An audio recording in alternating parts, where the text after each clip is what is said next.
Nashik merchants bank Malegaon शाखा गैरव्यवहार प्रकरणी आता ईडीनं छापेमारी केली आहे। या छापेमारीत 13,50,00,000 रुपये जप्त करण्यात आले।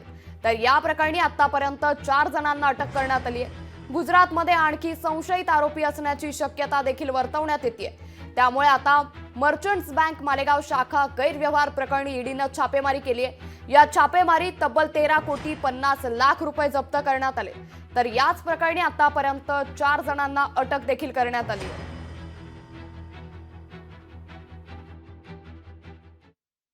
फिर्यादीनुसार फिर्यादी आणि त्याचे मित्र असे 12 अकाउंट नामको बँकेमध्ये उघडले गेलेले होते।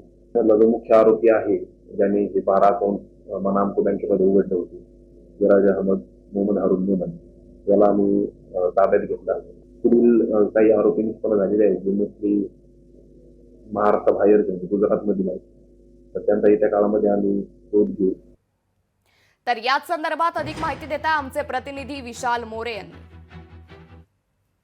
मालेगावातील 12 बेरोजगार जे तरुण होते त्यांना नोकरीचे आमिष दाखवून नाशिक कोऑपरेटिव्ह बँकेत त्यांचे अकाउंट उघडून त्यांच्या नावावर कोट्यावधीचे ट्रान्झॅक्शन करण्यात आले होते। या प्रकरणात मुख्य आरोपी सिराज अहमद होता, याला अटक करण्यात आली आहे आणि त्याचबरोबर एक हवाला व्यापारी जो आहे मालेगावातला त्याला देखील अटक करण्यात आली आहे आणि नाशिकच्या कोऑपरेटिव्ह बँकेचे जे व्यवस्थापक आणि सहव्यवस्थापक आहे यांना निलंबित करून यांना देखील पोलिसांनी अटक केली आहे। याच प्रकरणाशी संबंधित मुंबईमध्ये जवळपास ईडीने छापा टाकत 13 कोटी रुपये हे हस्तगत केले आहे आणि आता या प्रकरणात आणखी काय काय धागेदोरे आणि कोण कोण सहभागी आहेत हे बघणं देखील महत्त्वाचं ठरेल। मी विशाल मोरे, लोकशाही न्यूज, मालेगाव।